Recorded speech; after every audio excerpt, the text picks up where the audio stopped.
Bismillahirrahmanirrahim. Assalamualaikum warahmatullahi wabarakatuh.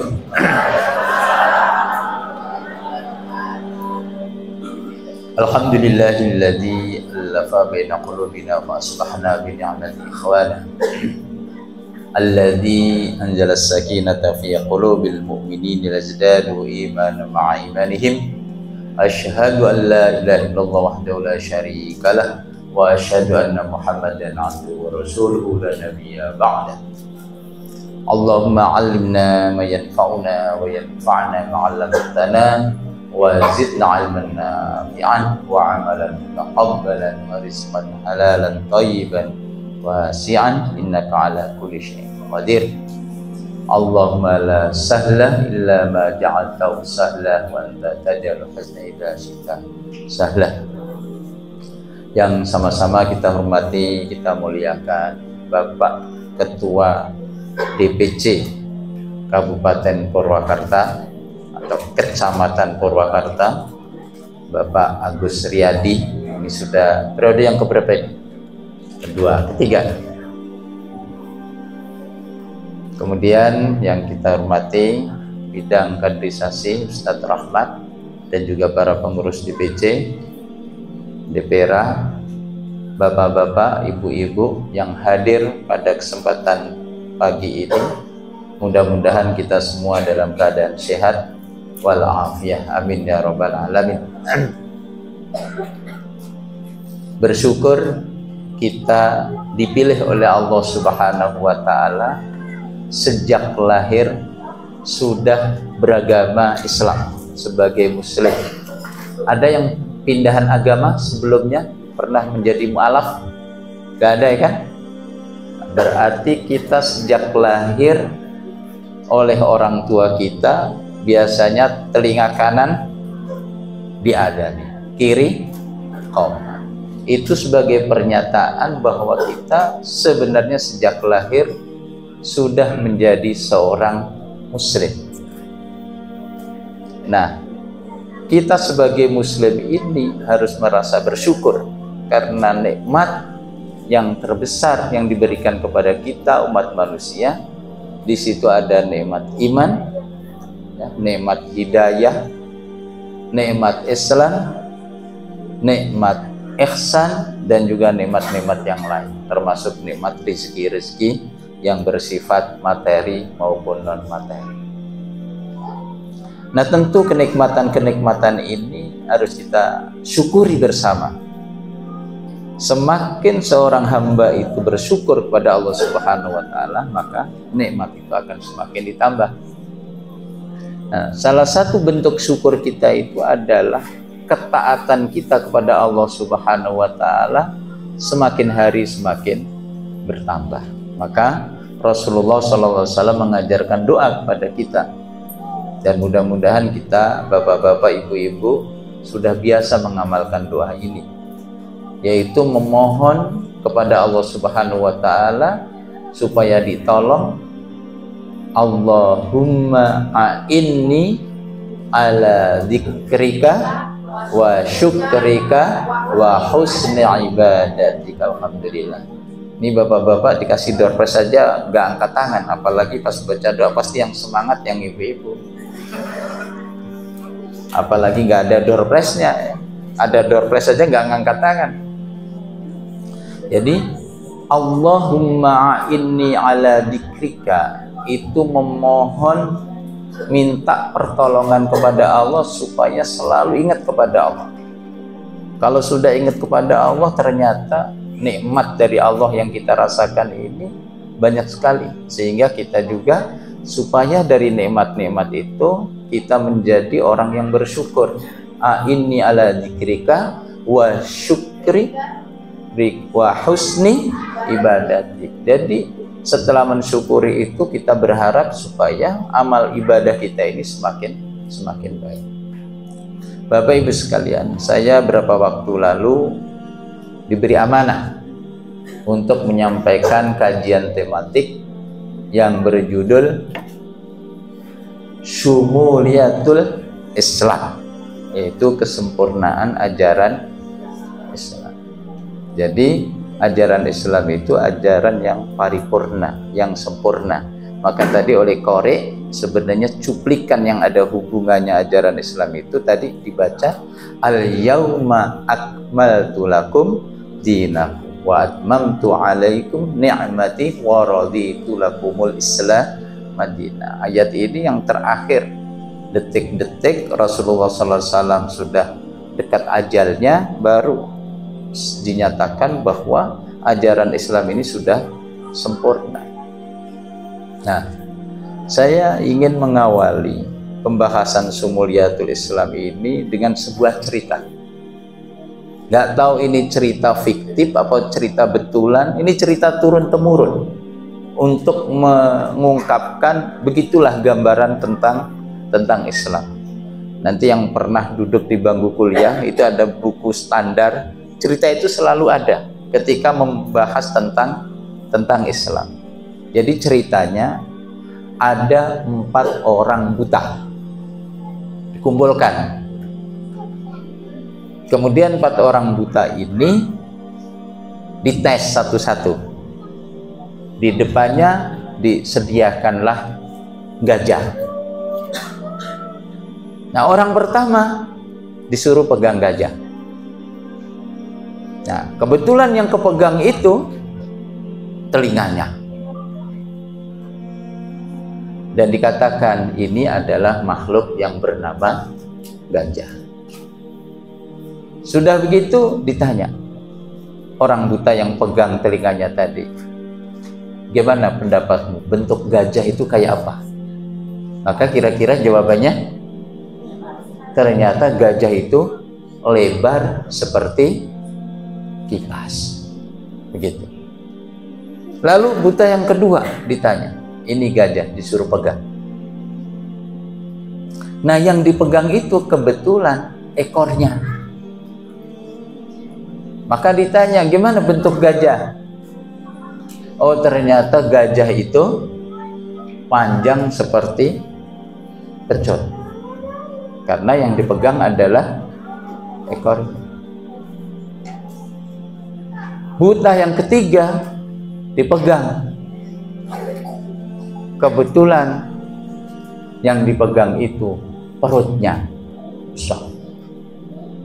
Lalu ditanya, bagaimana bentuk gajah? Tentu jawabnya adalah, oh ternyata gajah itu besar seperti silinder. Padahal dia belum pernah megang silinder juga, kan buta tadi ceritanya. Tapi digambarkan bahwa gajah itu adalah besar. Lalu buta keempat dites. Ternyata yang dipegang itu adalah kakinya. Maka ketika ditanya bentuk gajah itu bagaimana? Oh, dia bulat tegak seperti bambu. Karena dia juga pernah megang bambu. Nah, sekarang pertanyaannya, di antara 4 buta ini, siapa yang paling benar? Gajah itu seperti kipaskah? Gajah itu seperti pecutkah? Gajah itu seperti silinderkah? Dan sebagainya. Maka jawabannya adalah semuanya benar, bahwa yang dipegang itu memang gajah. Cuma definisi yang lebih sempurnanya adalah bahwa gajah itu telinganya seperti kipas, ekornya seperti pecut, perutnya seperti silinder, dan kakinya seperti bambu. Itulah gajah. Jadi umat Islam pada hari ini itu pun mirip-mirip seperti itu dari sisi pengetahuan tentang Islam. Ada mengatakan Islam itu udah semuanya nggak penting. Yang penting itu udah akidah aja yang kita teliti. Kalau akidahnya udah benar, semuanya juga udah benar. Gitu. Nggak peduli dengan urusan-urusan yang lain.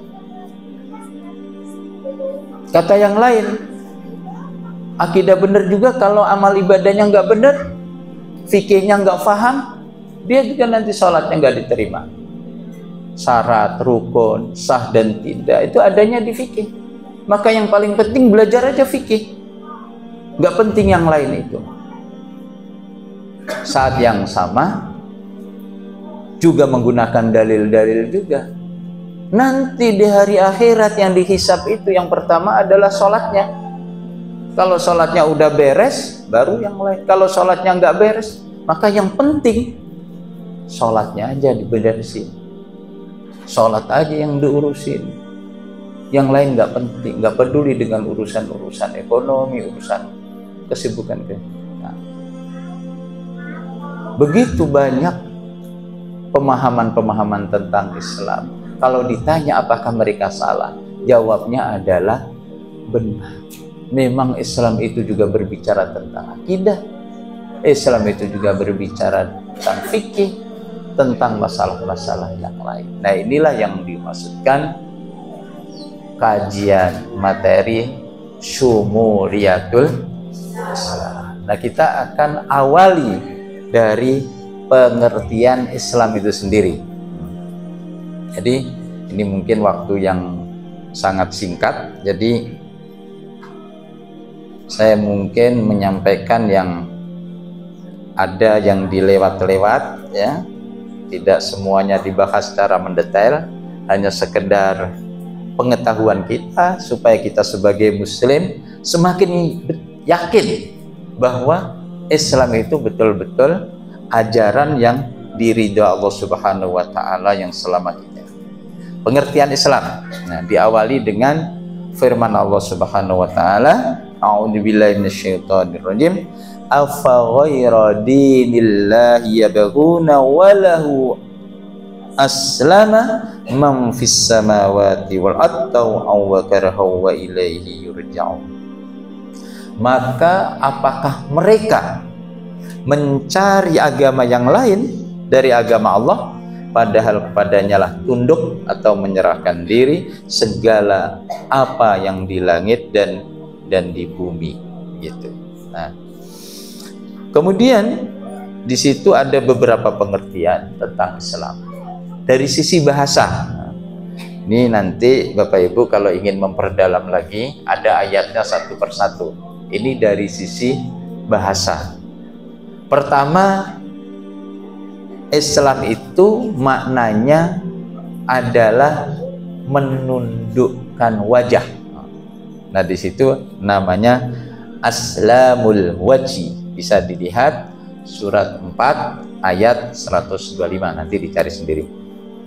Bisa juga kata dasarnya sama tetapi maknanya berbeda menjadi al-istislam, artinya berserah diri. Ini dari sisi bahasa.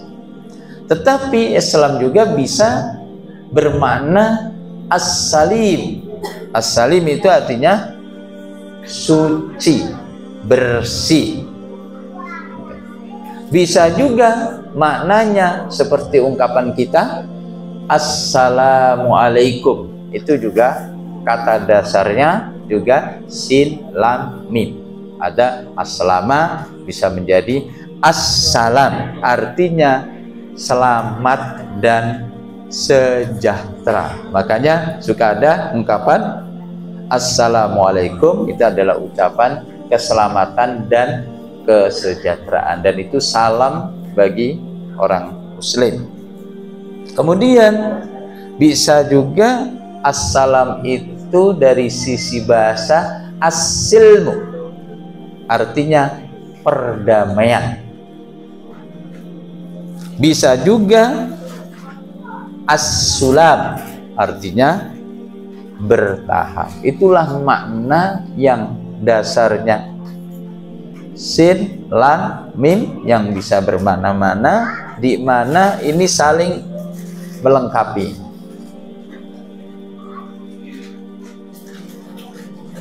Bisa juga menundukkan wajah, Artinya orang muslim itu harus selalu menundukkan wajahnya, yaitu ketika berhadapan dengan Allah Subhanahu wa ta'ala. Juga harus berserah diri kepada Allah, berarti harus siap untuk diatur oleh Allah. Setiap muslim juga harus selalu menjaga kesucian, kebersihan ketika menghadap dengan Allah. Islam juga menaburkan keselamatan dan juga memberikan kesejahteraan. Islam juga cinta perdamaian. Islam ini juga kalau memberikan wejangan-wejangan atau memberikan ajaran-ajaran biasanya juga bertahap, ya. Adalah at-tadarruj. Afa ghayra dinillahi yabghun wa lahu aslama man fis samawati wal atau wa karahu wa ilaihi yurja'un. Jadi penyerahan diri, ketundukan di situ sama seperti yang sudah kita sampaikan di dalam surat Ali Imran 83. Nah, kemudian ada ayat-ayat yang lain. Qad ja'akum minallahi nurun wa kitabun mubin. Kemudian yahdi bihillahu man ittaba'a ridwanas subul salam. Ini semua adalah makna-makna penjelasan tentang Islam. Ya, bisa yang kita lewat-lewat aja. Nanti mudah-mudahan ada waktu cukup kita berdialog. Jadi pengertian Islam banyak. Ini adalah dalil-dalil tentang perdamaian, tentang kesejahteraan yang tadi saya sampaikan.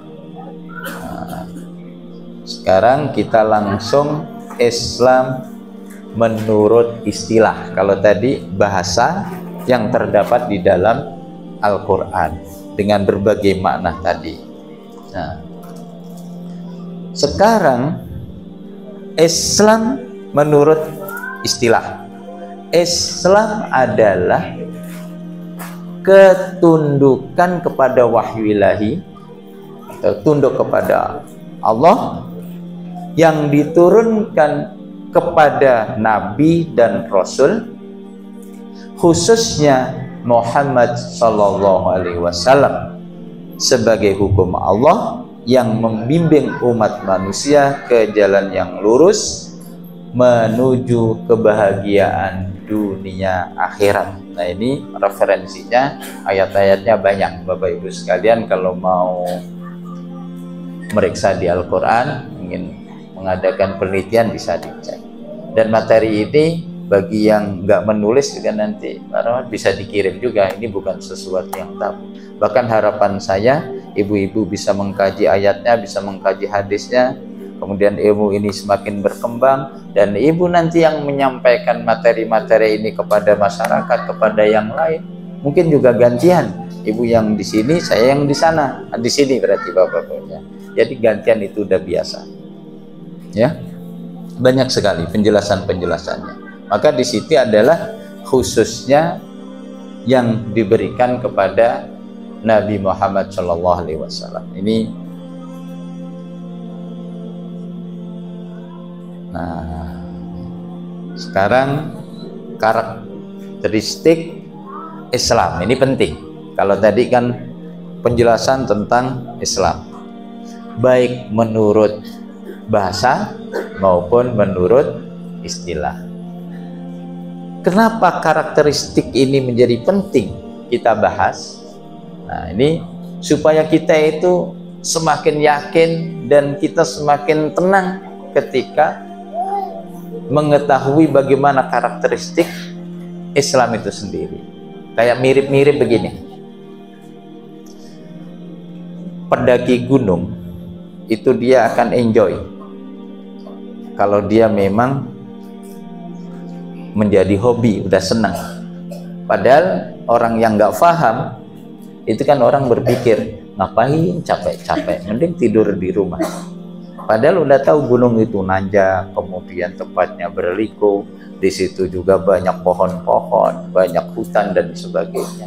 Tapi karena pendaki itu sudah tahu karakteristik gunung ya seperti itu, karena dia hobi dan itu menjadi kecintaan dia, Jadi udah biasa aja ketika nanjak, biasa ketika jalan itu banyak hutan, banyak durinya dan sebagainya, karena tahu karakteristiknya ya jadi nyaman.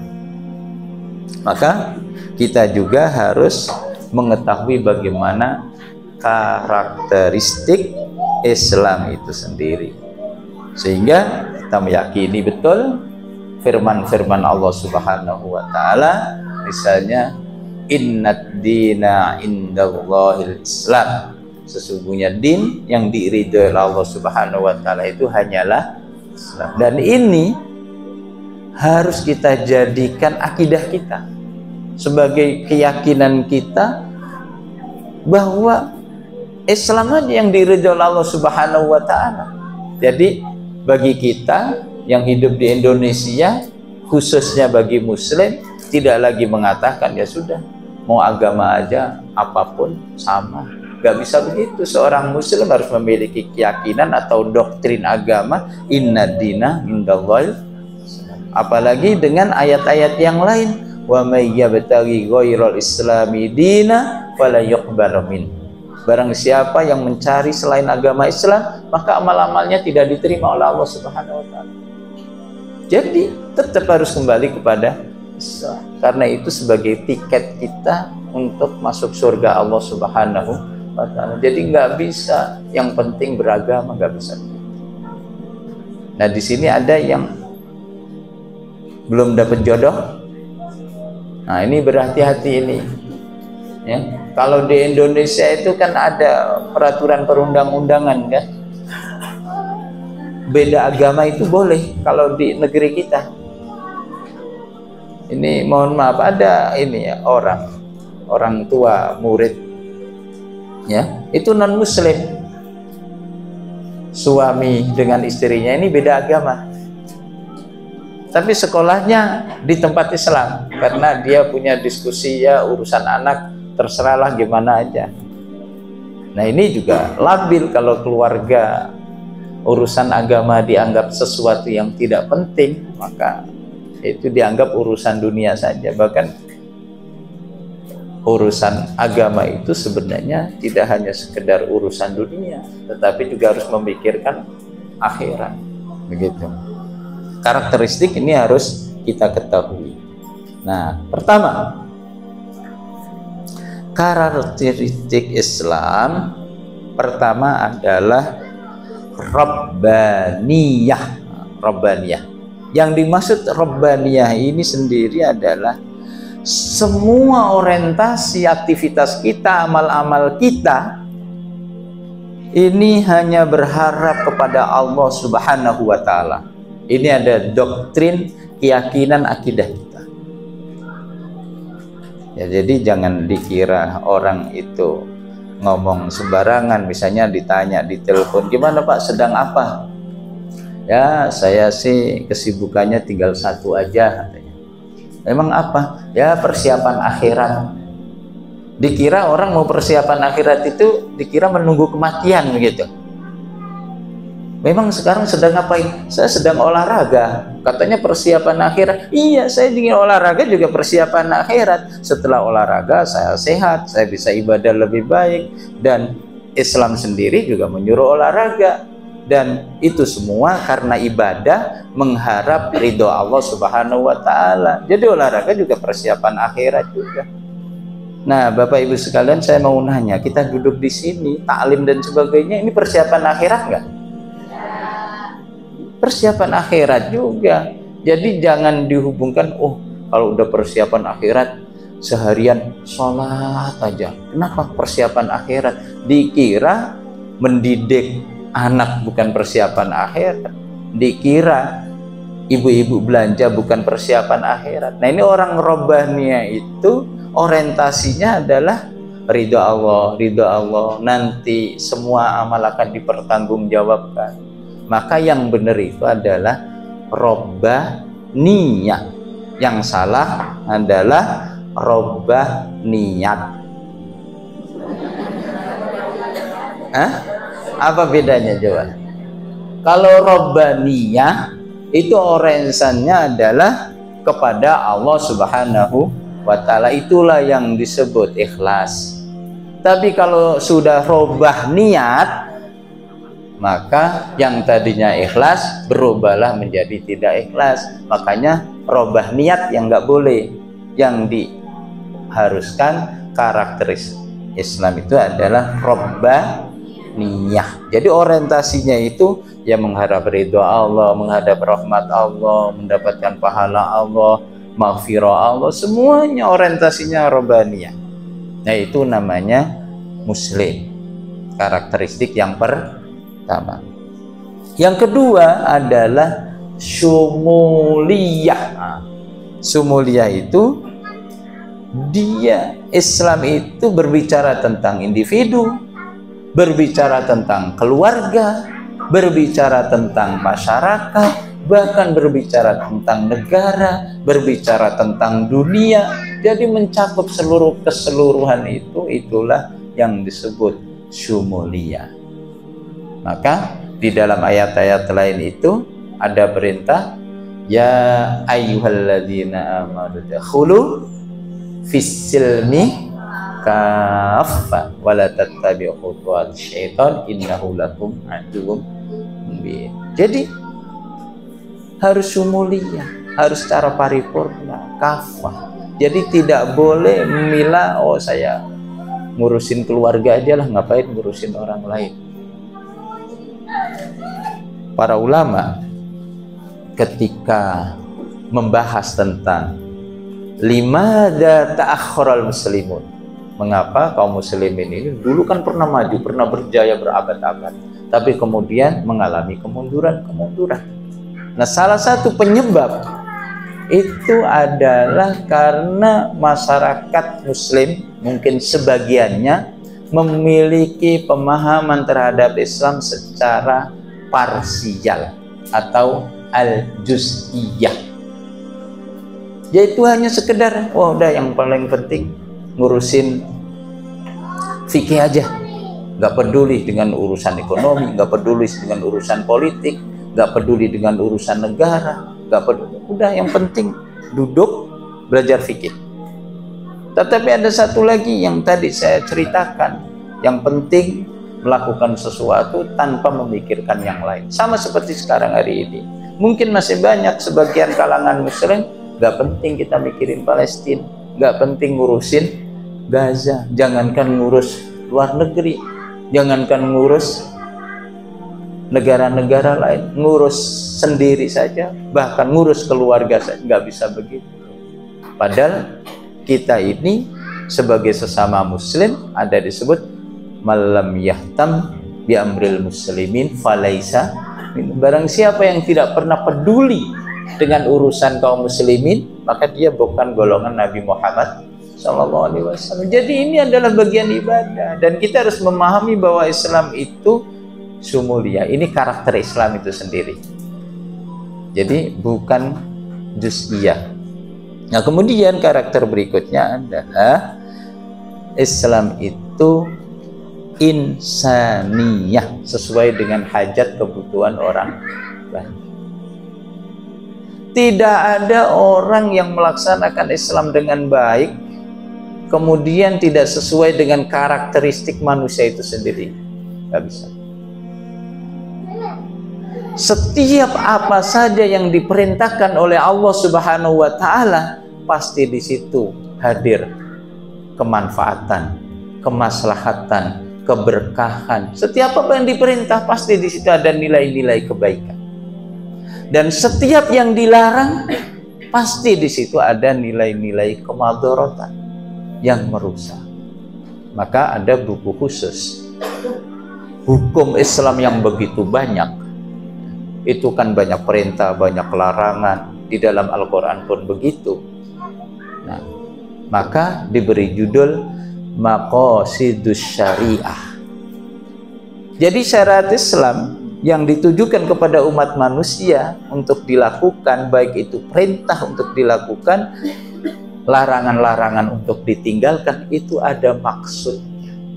Maksud hukum itu ada. Karena Islam itu sendiri sesuai dengan karakter manusia. Tidak mungkin ada perintah, ada larangan, nggak sesuai dengan hajat manusia. Maka di situ para ulama membuat patokan.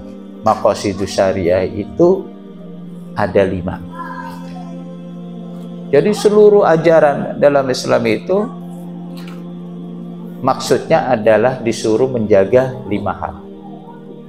Pertama, menjaga agama. Menjaga agama. Kenapa jihad itu penting? Karena menjaga agama, supaya agama ini tidak diganggu oleh orang lain. Kenapa dakwah itu diwajibkan? Pun sama, supaya agama ini tetap terjaga dan juga bisa dilestarikan, bertambah umatnya dan sebagainya. Itu butuh dakwah dalam rangka menyelamatkan diri. Begitu juga kalau itu diganggu orang lain juga harus dibela.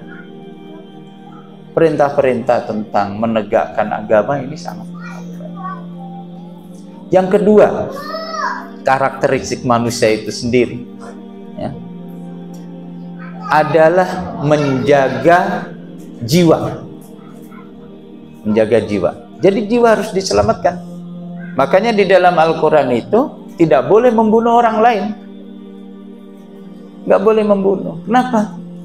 Karena dia akan menghilangkan nyawa orang. Makanya dilarang untuk membunuh dan harus diselamatkan. Nah, contoh lain, ketika kita terjadi COVID kemarin itu, kan orang ada banyak beragam. Wah, ini bohong, ini itu, ini wah macam-macam dan sebagainya. Tapi banyak ambulan yang lewat juga itu. Sampai ada orang yang stres, sakit bukan gara-gara sakit aslinya, tapi karena pengumuman di masjid dikit-dikit, inna lillahi wa inna ilaihi rajiun. Ada berapa menit lagi ambulan lewat, padahal ada yang kosong juga sih, nggak ada isinya. Tapi orang bisa stres. Nah, daripada berdebat tentang itu bohong atau tidak, tetapi kita sebagai individu, seorang muslim, berkewajiban menyelamatkan jiwa kita. Kalau kira-kira itu madorotnya besar dan banyak yang meninggal, ya sudah, kita ikuti mana yang lebih bisa menyelamatkan jiwa. Dan dalam riwayat-riwayatnya, dan itu sesuai dengan karakter Islam itu sendiri, sesuai dengan keadaan manusia. Nah, kemudian di dalam Al-Quran maupun hadis itu ada larangan tidak boleh minum khamr, tidak boleh minum yang memabukkan, kan? Kenapa? Adalah dalam rangka menjaga akal. Jadi menjaga agama, menjaga jiwa, dan juga menjaga akal, sehingga larangan-larangan itu sesuai. Jadi manusia diciptakan oleh Allah Subhanahu wa Ta'ala dengan berbagai perangkat yang sangat sempurna, sampai aturannya nggak boleh minum, nanti kamu akalnya akan nggak sehat. Itu ada yang neliti, katanya, ini saya sendiri belum pernah nyoba ya, belum pernah tahu hasil penelitian. Orang yang mabuk itu, minum minuman keras itu, sekali dia mabuk itu konon sarafnya itu berapa itu putus itu saraf. Makanya kalau terlalu sering itu sudah cepat pemarah, cepat apa ya, karena memang sarafnya putus. Padahal akal itu dijaga di dalam agama. Ini ingin menunjukkan bahwa ajaran Islam itu sesuai dengan keadaan manusia. Contoh lain, nah ini udah kepalang nyampein yang 5 harus dijaga sesuai dengan kondisi manusia. Tadi apa yang pertama? Menjaga agama. Yang kedua menjaga jiwa. Yang ketiga menjaga akal. Yang keempat menjaga harta. Ya, menjaga harta. Nah, di situ setiap yang meninggal nanti ada namanya bagi waris supaya tidak sengketa. Kemudian kalau hidup, kalau bisa meninggalkan keturunan dalam keadaan cukup, ya, sehingga harta itu tetap terjaga. Ini ada pemiliknya, ini ahli warisnya, ini yang tidak mendapatkan, itu sudah diatur. Itu semua adalah dalam rangka menjaga harta. Nah, kemudian yang terakhir, bahwa Islam itu adalah ajaran al-insaniyah, yaitu Islam menjaga keturunan, hifdun nasab. Jadi hifduddin, hifdun nafas, hifdul aql, hifdul mal, hifdun nasab atau hifdun nasab. Nah, saya hanya ingin bertanya, ini ibu-ibu jangan marah ya, walaupun bapak-bapaknya juga belum pasti juga. Mengapa kalau bapak-bapak itu boleh poligami? Boleh ya, artinya nggak wajib ya. Nah, kenapa bapak-bapak atau laki-laki itu boleh poligami, sementara ibu-ibu atau istri tidak boleh poliandri?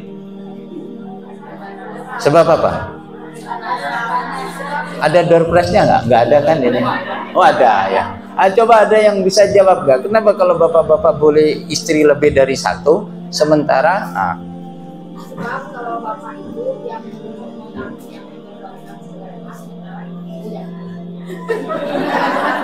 memang tidak gitu ya, tapi kalau bapak itu ya.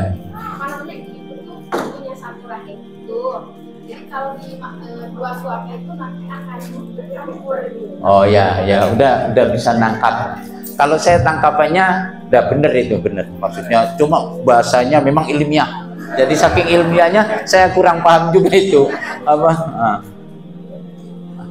Emang door prize-nya banyak kok, banyak yang angkat tangan. Satu aja ya. Oh masih ada satu lagi, apa penyebabnya?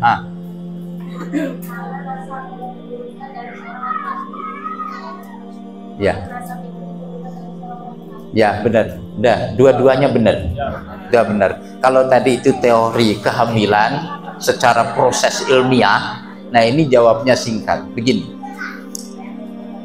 Kalau bapak-bapak laki-laki boleh poligami, maksimal itu 4. Kalaupun semuanya itu melahirkan anak, ditanya, kamu anaknya siapa, Dek? Jawabnya siapa? Jelas, bapaknya 1. Walaupun dari istri yang pertama lahir anak berapa, nanti istri 2, jadi jangan pula kebanyakan udah 4 anaknya banyak semua. Pas bagi THR seluruh anaknya dikumpulin semua tuh, suruh berjajar baris. Ya, baris saking anaknya saking banyaknya.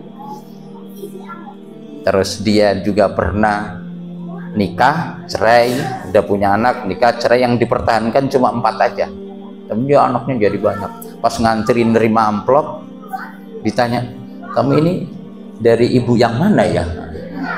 Jangan sampai begitu, saking banyaknya sampai lupa ini turunannya ini. Walaupun itu sah saja, bapaknya tetap nasabnya 1. Tapi coba kalau ibunya 1, bapaknya banyak, wah itu lahir itu anak siapa juga penelitiannya juga lama itu, apalagi nanti telinganya kayak A. Walaupun sekarang ada DNA ya, tapi kan jadi, nah itulah yang kita maksudkan bahwa aturan Islam itu memang sudah, kalau ngikuti apa adanya pasti sesuai dengan, jadi nggak usah ngiri. Kan dulu itu ada teori ini namanya nggak adil, kenapa bapak-bapak boleh, ini aturan Islam perlu direvisi. Sama dengan masalah harta waris, masa laki-laki dapatnya 2:1, kalau laki-laki dapatnya banyak, kalau perempuan dapatnya, nggak begitu, semuanya dengan adil. Yang tadi sudah menjawab, kalau laki-laki itu nanti setelah nikah dia tanggungannya banyak, tapi kalau perempuan dia nikah yang nanggung suaminya. Ya ada istilah dalam rumah tangga itu apa? Kalau uang istri, uang istri, uang laki, uang istri. Kan ada istilah begitu, uang laki itu adalah uang istri, kalau uang istri, uang istri. Nah itu paham ya bapak-bapak? Ini ada yang belum nikah nggak? Hah? Ada yang belum, nggak paham juga ini. Tapi kalau bapak-bapak punya istri yang pinter nyari duit, seneng apa enggak? Misalnya hidup rumah tangga nih, penghasilan bapak-bapak udah cukup lah, tapi punya istri juga pinter nyari duit, bapak-bapak kira-kira seneng nggak? Oh seneng. Tapi kalau menurut orang lain ada juga yang nggak seneng. Kenapa? Keluhan suami, itu istri saya pinter nyari duit, saya simpen di celana ketahuan, disimpan di kantong ketahuan, disimpan di bawah bantal juga ketahuan. Hebat istri saya, pinter nyari duit ya. Itu. Jadi yang bapak bayangkan itu mendapatkan penghasilan banyak gitu ya? Enggak, ini mah nyari duit, disimpan di mana aja ketahuan. Ya kembali ini lagi, bahwa ini untuk meyakinkan, jangan pernah khawatir ketika mengikuti ajaran Islam, karakter Islam itu pastilah sesuai dengan keadaan manusia. Itu intinya begitu ya. Tadi ada 5 apa? Maqasidus syariah, menjaga agama, menjaga jiwa, menjaga akal, menjaga harta, menjaga, nah itu namanya maqasidus syariah. Kemudian berikutnya karakter Islam itu sabat dan tatawur. Maksudnya ajarannya itu permanen, ada sesuatu yang nggak mungkin bisa berubah. Misalnya Tuhannya Allah, ya sudah Allah dari zaman dulu sampai nanti sampai hari kiamat juga tetap Allah. Malaikat juga ada, Nabi juga sama. Oh, itu sudah permanen. Nah, dan juga selalu tumbuh berkembang. Itu ada hal-hal yang memang bisa mengikuti perkembangan zaman. Nah, misalnya masalah teknologi. Nah, kalau dulu kita yang hidup, kayaknya hari ini sudah jarang orang yang pakai. Ada yang mengalami ketik itu apa, mesin ketik, pasti udah tua itu. Yang ngalami. Kalau yang udah ngalamin HP apa nggak pernah ngalamin mesin ketik berarti masih muda. Ada yang pernah nyetrika masih pakai arang yang itu, berarti itu pasti tua. Sekarang udah nggak ada. Sekarang udah listrik, udah gas. Nah itu apakah bertentangan dengan Islam? Enggak. Itu hal-hal yang terus tumbuh berkembang teknologi. Dulu orang belajar bahasa itu susah. Ada bahasa Arab susah, bahasa Inggris susah. Nah sekarang anak-anak kita nggak usah belajar Arab, terus dipoto. Udah keluar itu terjemah bahasa Indonesianya. Hebat banget itu. Itu teknologi. Jangan kemudian zaman Rasul nggak ada, ini bid'ah, ini nggak bisa. Ini terus tumbuh. Ada hal yang memang sabat, tidak berubah. Misalnya tentang akhlak kepada orang tua. Secanggih apapun teknologi, dia tetap harus hormat kepada orang tua. Walaupun bentuk penghormatannya agak berbeda. Kalau zaman dulu hormat itu kan harus datang, sungkem, macam-macam. Nah sekarang, zaman sekarang karena berjauhan, cukup rasa cinta kepada orang tua, ya nelpon, bagaimana kabarnya Bu, Pak, itu juga sudah. Nah ini terus berkembang teknologi, itu bukan berarti tidak hormat, tapi tumbuh terus mengikuti, tetapi prinsip-prinsipnya tetap terjaga. Kemudian karakter Islam itu juga disebut tawazun. Tawazun itu adalah menjaga keseimbangan. Seluruh alam semesta ini yang diciptakan oleh Allah Subhanahu wa Ta'ala, semuanya itu dalam keadaan seimbang. Langit tanpa tiang dia seimbang. Bumi berputar begitu cepat, tapi nggak ada yang terpelanting karena seimbang juga. Ada punya gaya tarik. Begitu matahari juga tidak membakar karena jauhnya dan sebagainya seimbang.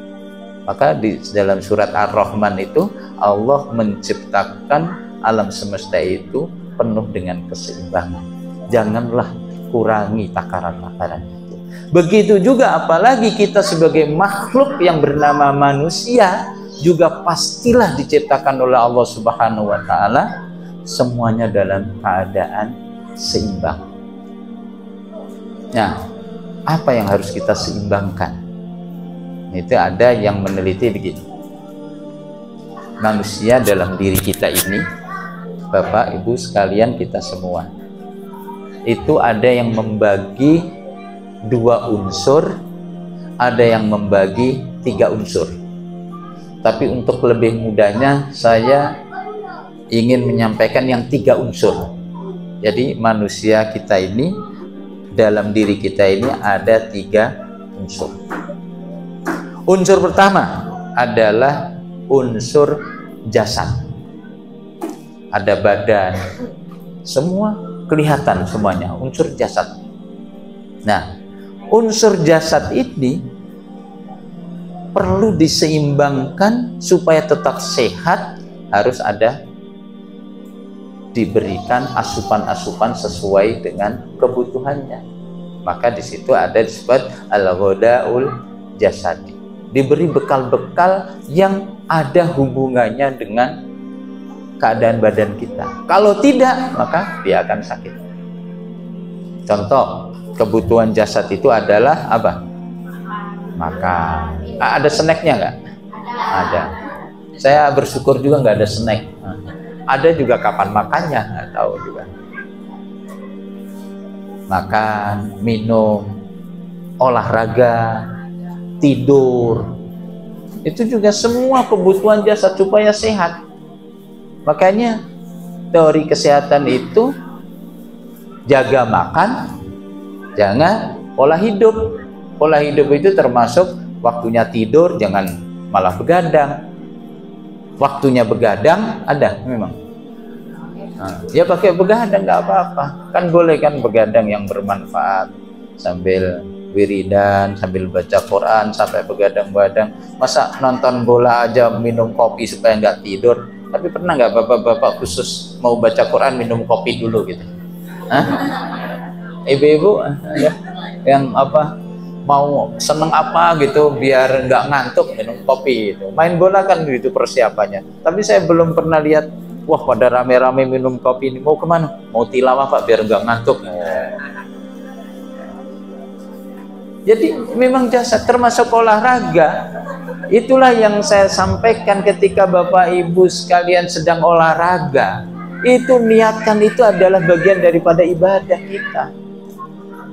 Kita beribadah melalui menjaga jasad. Qawiyul. Nah, disitulah hadis al-mu'minul qawi khairun minal mu'min ad-dha'if. Mukmin yang kuat itu lebih dicintai oleh Allah daripada mukmin yang lemah, yang sakit-sakitan. Tapi hadis itu indah. Wa fi kulli khair, walaupun kedua-duanya ini juga punya keistimewaan. Nah, dalam sejarah perjalanan para nabi, para rasul, ternyata saya coba buka-buka, itu para nabi dan rasul yang diutus sampai kepada nabi kita terakhir, Nabi Muhammad SAW, itu semuanya kuat-kuat. Ada yang mau bikin contoh nabi dan rasul siapa yang tidak kuat? Mulai dari Nabi Adam alaihissalam, itu kuat apa enggak Nabi Adam? Nah, sekarang logikanya begini aja. Adam ketika turun dari surga, turunnya di mana? Di daerah, ada yang bilang India. Nah, terus Hawa diturunkannya di mana? Ada yang mengatakan di Jeddah, ya kan? Terus ketemunya di mana? Adam dan Hawa? Jabal Rahmah. Nah, India ke Jabal Rahmah itu berapa kilo itu? Oh jauh, berarti kan kuat, itu pejalan kaki itu. Kalau nggak kuat, nggak bisa nyampe, nggak bisa ketemu itu Adam dengan Hawa. Berarti Nabi Adam itu Nabi yang kuat. Ada yang nanya lagi, Nabi Nuh kuat nggak? Kuat. Kalau nggak kuat, nggak bisa dia bikin perahu gede. Gimana gotong kayunya? Apalagi itu di bukit, kuat. Nah, ada orang yang coba mencari, ada yang nggak kuat. Siapa nabi siapa yang sakit-sakitan? Nabi Ayub alaihissalam. Nabi Ayub kuat nggak? Kuat. Kalau nggak kuat mungkin udah meninggal tuh. Karena saking kuatnya, jadi berpuluh-puluh tahun sakit juga tetap hidup. Karena kuat. Fisiknya hebat. Nah, itulah unsur jasad yang harus kita pelihara. Yang kedua adalah unsur akal, pikiran kita, akal. Ini juga harus dikasih makan, yaitu dengan ilmu. Nah, termasuk kita ini mempelajari tentang Islam, tentang keilmuan dan sebagainya. Ini adalah memberi makan akal kita. Akal kita. Ini kalau kita bedakan akal, banyak baca, nambah pengetahuan, itu akal. Maka ketika belajar, baca buku, baca apa, jangan berharap kenyang. Beda jurusan. Kalau mau kenyang ya tadi makan, minum. Nah, tapi akal ini kalau nggak dikasih makan juga sakit juga, cuma sakitnya beda. Ya, kalau sakitnya badan, meriang dan sebagainya, adanya di mana? Rumah sakit mana biasanya? Nah, bisa di Bayu AC, bisa di klinik, bisa juga di rumah sehat tapi sakit ya ada. Ya di rumah sehat kan di rumah sendiri, itu kan rumahnya namanya rumah sehat, tapi karena sakit jadi sakit. Ya. Cuma sakitnya ketika nggak ngasih makan akal, sakit dia itu yang kemudian menjadi orang bodoh. Bodoh itu sebenarnya juga penyakit. Penyakit karena dia tidak memenuhi kebutuhan akalnya. Maka disebut orang kurang akal, itu karena bodoh. Nah, sekarang pertanyaannya, itu orang kuat, akalnya juga hebat dan sebagainya, apakah cukup orang dalam hidup seperti ini? Nggak cukup. Dulu ada cerita begini, saya nggak tahu ini artikel tahun berapa. Ada seorang Jepang ini dapat hadiah Nobel gitu, apa siapa namanya, Kababata entah siapalah, penting nama orang Jepang lah kira-kira begitu. Itu dapat hadiah Nobel, hanya cuma satu penyebabnya, karena dia mengatakan dalam statementnya ini bahwa orang Jepang yang harakiri alias bunuh diri itu adalah orang-orang pengecut, karena dia tidak berani lagi menghadapi hidup. Padahal menurut Jepang ketika itu orang yang harakiri itu kan disebut sebagai orang pemberani, karena dia berani membunuh dirinya kalau sesuatu tidak berhasil. Nah, kemudian statement ini dibalik sama yang dapat Nobel tadi, bahwa orang yang bunuh diri itu bukan pemberani, tapi itu justru pengecut karena tidak berani menghadapi hidup.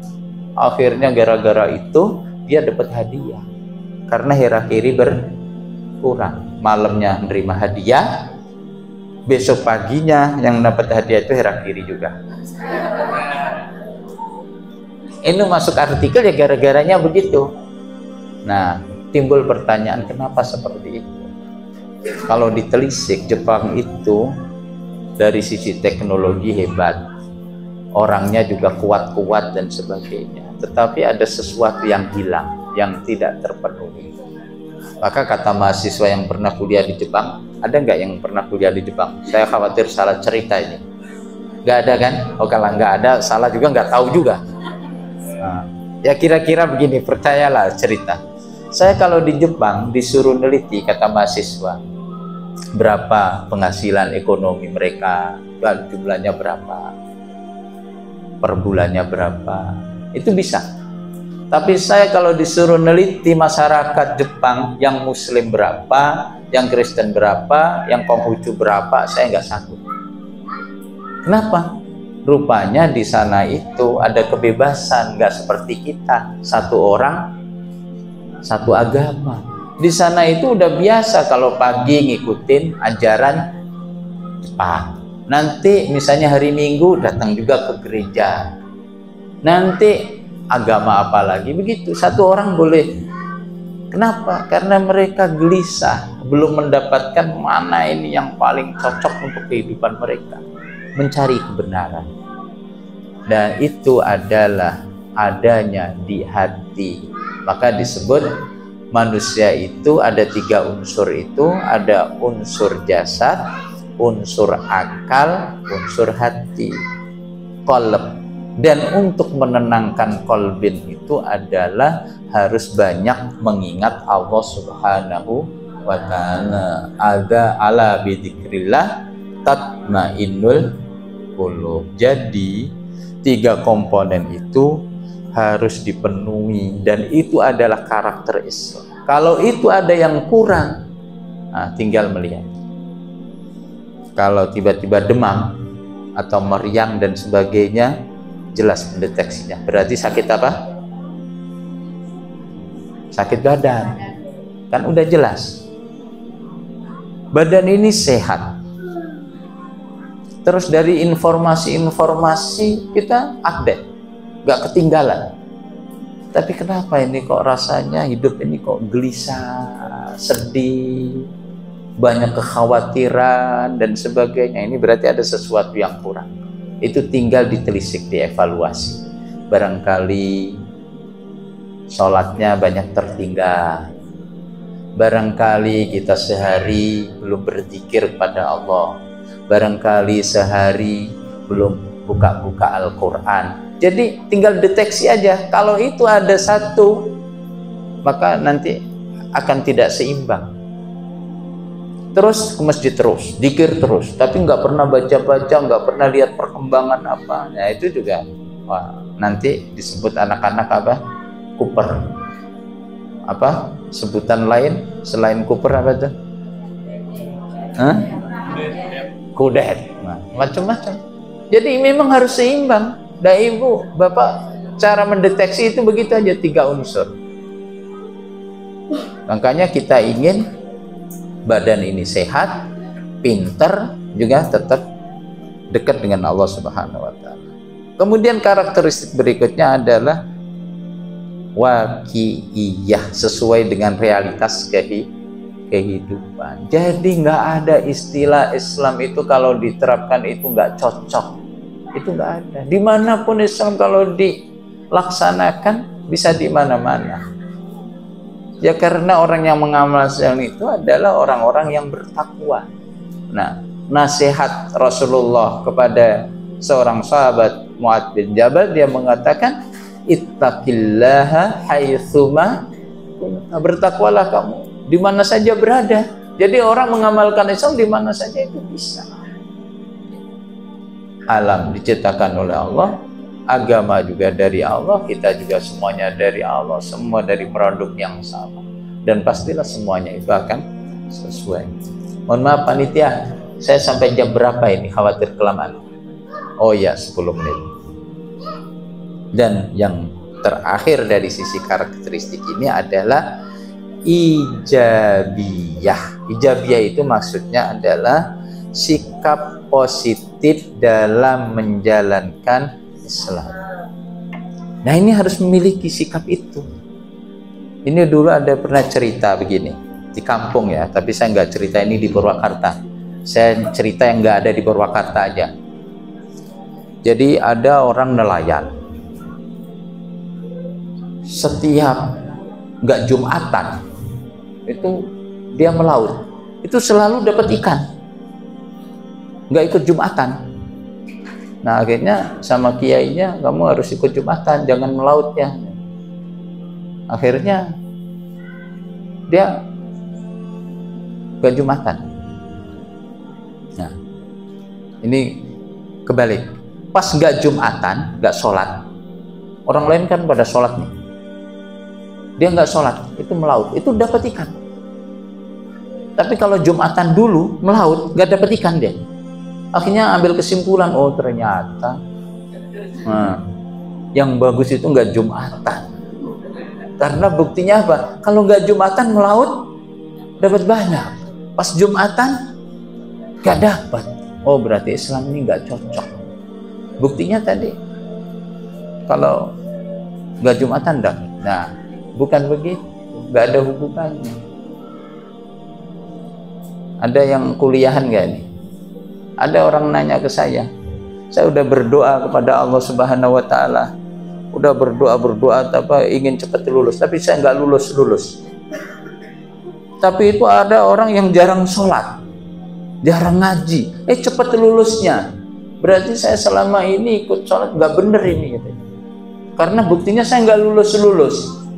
Katanya Allah Maha Penerima doa. Saya sudah berdoa kok nggak dapat. Nah ini juga nggak boleh berprasangka buruk kepada Allah Subhanahu. Itu pastilah Allah ini mempunyai skenario yang terbaik untuk hambanya. Jadi prasangka baik kepada Allah harus selalu positif dalam memikirkan. Ini saya cerita satu lagi, ini kejadian. Ada lulusan pesantren, rajin sholat, rajin puasa Senin Kamis, awalnya begitu. Pas tiba-tiba udah pulang nih, nggak sholat, nggak puasa, nggak mau ngaji, nggak mau apa.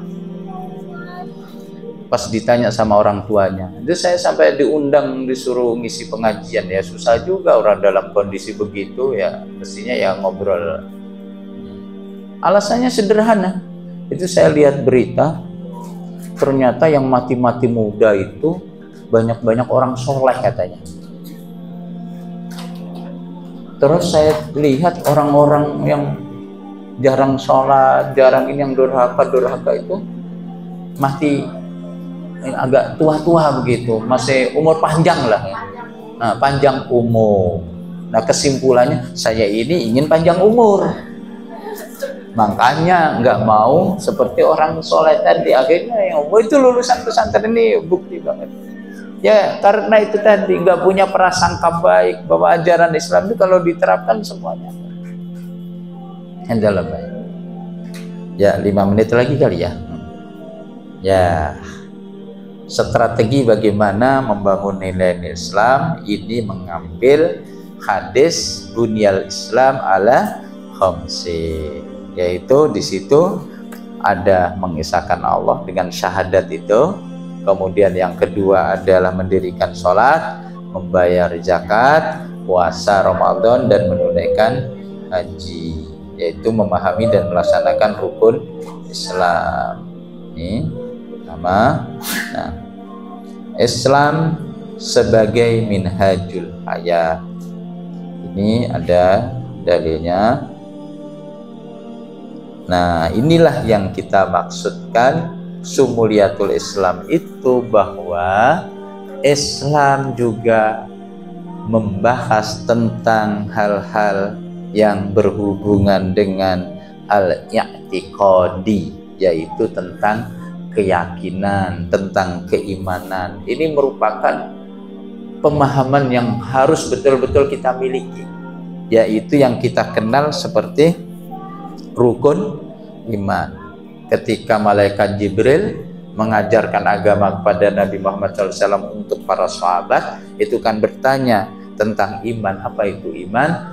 Antu'mina billah wa malaikatihi wa kutubihi wa rusulihi wal yaumil akhir wa tu'mina bil qadari khairi wa syarri, yaitu keyakinan keberadaan Allah. Allah itu maha kuasa, maha melihat dan sebagainya. Allah juga memiliki para malaikat yang selalu mencatat kita. Kemudian Allah juga menurunkan kitab-kitabnya untuk diikutin. Allah juga memberikan contoh-contoh untuk melaksanakan kitab itu, yaitu melalui para rasul. Dan yang lebih penting lagi adalah keyakinan kita bahwa nanti itu ada kehidupan lagi setelah kehidupan dunia, yaitu hari kiamat yang disebut hari akhir. Ini penting. Kenapa? Karena orang yang memiliki harapan hari akhir itu pasti hidupnya optimis, sesengsara apapun ketika di dunia. Kenapa? Ya sengsara kalau sudah meninggal masih ada harapan. Nanti setelah dibangkitkan lagi, hidup di akhirat mendapatkan balasan pahala surga Allah Subhanahu wa Ta'ala. Nah, ini penting. Makanya banyak sekali ayat-ayat yakin kepada Allah, kemudian beriman kepada hari akhir. Sama, wa minan nasi may yaqulu amanna billahi wa bil yaumil akhir, atau man kana yu'minu billahi wal yaumil akhir falyaqul khairan aw liyasmut. Man kana yu'minu billahi wal yaumil akhir, selalu Allah dihubungkan hari akhir supaya pemahaman kita, keimanan, harapan itu selalu ada, rukun iman. Kemudian menyangkut al-akhlak, Islam juga berbicara tentang akhlak, tentang moral. Yang ketiga, ini salah nomor aja, juga berbicara tentang pendidikan. 4 berbicara, atau 5 berbicara tentang sosial, kemudian berbicara juga tentang politik, kemudian berbicara juga tentang apalagi setelah politik, ekonomi, al-iqtisadi. Jadi jangan pernah berkata bahwa Islam tidak mengurus tentang ekonomi. Juga berbicara tentang al-askari, kemiliteran, kemudian hukum atau peradilan, al-jinai. Wallahu a'lam bishawab. Nanti ini secara cepat saja, kalau ada hal yang perlu ditanyakan nanti untuk materinya saya kira daripada moto satu-satu ya, nanti bisa dikirim aja. Mudah-mudahan bermanfaat. Alhamdulillahirabbil alamin. Assalamualaikum warahmatullahi wabarakatuh.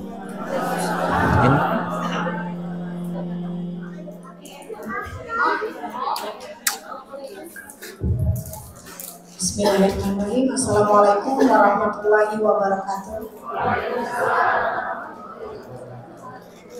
Pak Ustadz izin bertanya, bagaimana cara Islam mempromosikan perdamaian dan toleransi dalam negara kita yang lagi kurang damai-damai saja. Terima kasih Ustadz. Assalamualaikum warahmatullahi wabarakatuh. Kan ini kan Islam itu harus ada seluruh semuanya, di antaranya keyakinan, akhlak, sosial, politik, ekonomi, kebijakan, hidup. Macam-macam.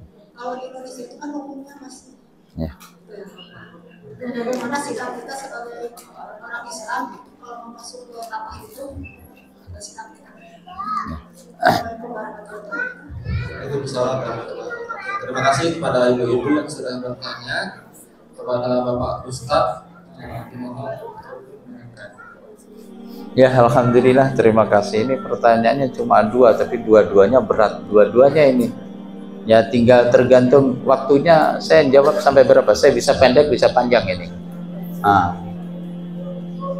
Jadi masalah perdamaian, ya, kita bagaimana sikap kita sebagai seorang Muslim, ya.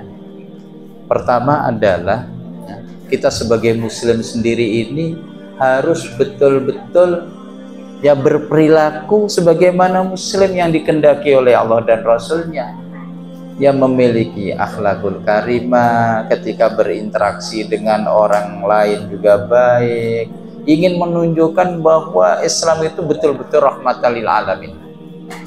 Jadi jangan dibentur-benturkan begini, Islam itu teroris, Islam itu keras, dikit-dikit pedang dan sebagainya. Padahal itu bukan Islam yang sesungguhnya. Ibu-ibu, bapak-bapak, ini situasi perang ya. Rasulullah SAW itu ketika mengutus pasukan, di situ juga ada komandannya, itu selalu berwasiat. Wasiatnya itu adalah ketika kamu berperang, jangan bunuh wanita, kecuali dia memang pasukan wanita yang ikut berperang, ya kan? Jangan tebang pohon-pohon, kemudian jangan rusak tempat ibadah-ibadah. Terus ada lagi, jangan bunuh orang tua, ya kan? Banyak pesan-pesan moralnya itu sangat luar biasa. Ke alam sampai pohon-pohon dilindungi. Orang-orang sipil perempuan yang tidak ikut berperang juga dilindungi. Bahkan tempat-tempat ibadah juga ini situasi perang, nggak boleh dirusak. Nah, dulu pernah ada kasus di Purwakarta. Kalau yang tahu ada kasus pasti udah tua. Nah, pasti. Gereja pernah dilempar tahun berapa di Purwakarta? Ada yang ingat? Orang pasti menuduh Islam. Orang pasti menuduh Islam. Kenapa? Yang dilempar itu adalah gereja. Pasti orang yang nggak suka dengan gereja. Padahal Islam yang sesungguhnya, kalau dia betul-betul mengamalkan Islam, Islam itu penuh dengan rahmatan lil alamin. Nggak mungkin dia akan merusak tempat ibadah orang lain. Orang situasi perang saja nggak boleh, apalagi ini situasi damai. Jangan sekali-kali hal-hal yang tidak islami, kemudian dia mengatakan bahwa Islam itu begini, makanya disebut Islam teroris. Dalam situasi apapun ada sebuah sabda itu begini, taatlah kepada pimpinan baik dalam keadaan sulit maupun dalam keadaan mudah, sepanjang dia mengajak kepada yang hak. Nah, kalau dia melakukan kemungkaran, apakah kami ya Rasul boleh memberontak? Jawab Rasul ketika sahabat itu bertanya, jangan, sepanjang dia masih sholat. Jadi kalau dia masih sholat, masih kelihatan muslimnya, itu umat Islam nggak boleh berontak. Makanya karena di Indonesia ini mayoritas muslim dan mereka sangat paham tentang agama, nggak ada yang berontak, nggak ada yang kudeta, karena tahu bahwa kudeta memberontak itu nggak boleh.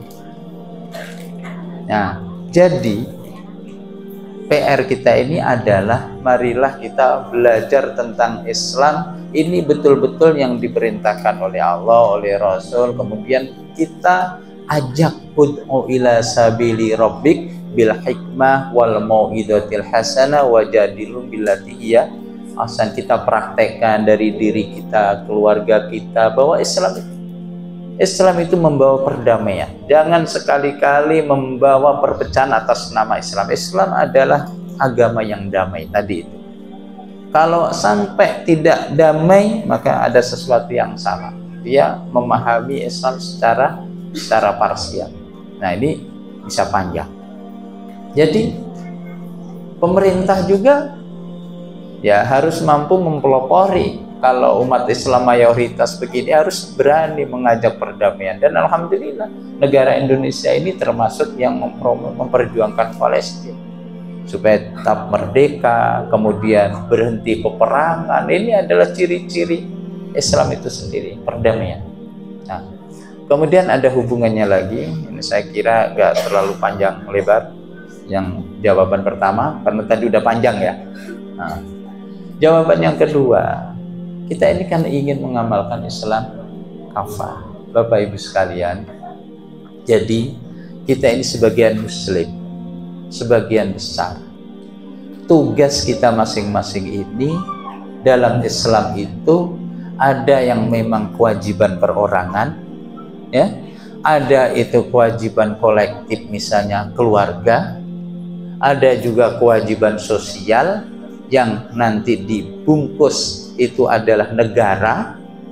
Nah, apakah kita berdosa kalau kita sekarang ini kok belum berlaku, misalnya nih, mohon maaf, yang zina misalnya dirajam gitu, yang mencuri dipotong tangan dan sebagainya, itu kan hukumnya. Nah, itu bukan kewajiban individu. Ya coba sekarang kalau ada orang mencuri uang atau mencuri apa, tahu-tahu dipanggil sama yang mana, tangan kamu langsung dipotong, kira-kira yang masuk penjara siapa? Yang mencuri apa yang motong? Yang motong, karena itu bukan kewajiban ini. Maka disitulah disebut bahwa Islam itu juga bermakna at-tadarruj, bertahap. Nah, sekarang yang sudah bisa kita lakukan, ya kita lakukan. Yang belum, kita upayakan. Dan kalau itu bukan kewajiban kita secara individu, maka ya kita mudah-mudahan mendorong pemerintah itu ke arah lebih baik. Maka berlakulah ma la yudraku kulluh la yutraku kulluh. Apa-apa yang tidak bisa kita lakukan semuanya, jangan tinggalkan semuanya. Maka yang sifatnya individu, sholat, zakat, itu kewajiban itu ya kita lakukan secara maksimal. Yang sifatnya itu urusan negara, nah posisi kita ini sebagai apa? Maka kita mendorong supaya itu ke arah lebih baik. Makanya nanti ada hubungannya. Kenapa berpolitik melalui partai-partai itu menjadi penting? Nah, gitu. Kenapa? Karena selama ini yang legal dalam ketatanegaraan di NKRI ini, ya, orang yang bisa masuk DPR RI DPRD provinsi dan kabupaten hanya orang-orang yang melalui jalur politik. Beda lagi yang DPD ya. Nah, dari situlah peran partai setelah masuk DPRD, disitulah peran adalah bisa menjadi legislasi, membuat undang-undang, terus berperan juga budgeting tentang penganggaran, peran lagi pengawasan, kalau ada yang kerja-kerja nggak bener dia nginget. Terus lagi ada apa lagi? Pengawasan, budgeting, legislasi tadi. Bisa membuat undang-undang. Ini udah pada pernah ikut reses belum ini? Hah? Udah. Ya, apalagi udah dapat 4 pilar. Hah? Apa 1 pilar? Nah, kalau 4 pilar berapa? Berapa rupiah dapat ininya kalau reses 4 pilar? 100.000 lah kalau dapat 4 pilar. Jadi kalau ibu baru 1 pilar 25 lah. Tapi nggak pernah kan begitu. Dalam reses biasanya 4 pilar. Nah, itu ada penjelasan-penjelasan. Nah, kalau kita hubungkan dengan Islam, jihad yang paling utama itu adalah mengingatkan pemimpin yang zalim. Jadi kalau ada presiden melakukan kesalahan, gubernur melakukan kesalahan, bupati melakukan kesalahan, maka peran anggota dewan itu adalah bagian daripada jihad mengingatkan pemimpin yang salah dan nggak ditangkap lagi. Karena apa? Karena dilindungi oleh undang-undang. Nah, disitulah peran politik, peran partai itu kenapa masuk wilayah-wilayah itu adalah dalam rangka hifdzuddin, menjaga agama, berdakwah, berjihad melalui parlemen supaya lebih maslahat ketika mengingatkan para pemimpin, termasuk juga di situ di dalamnya hifdzul mal, menjaga uang negara itu biar tidak boros, dibelanjakan kepada orang-orang atau tempat-tempat yang tepat sasaran. Jadi niatnya disitulah yang harus, maka kita harus ada tahapan-tahapan. Ibu-ibu kalau baca Quran itu bukan tiba-tiba bahwa khamr itu sekaligus diharamkan, enggak. Karena kita udah tahu bahwa sekarang akhirnya haram, tapi itu proses sampai menjadi haram, asbabun nuzulnya itu panjang. Dan itulah yang disebut bahwa Islam itu at-tadarruj, bertahap.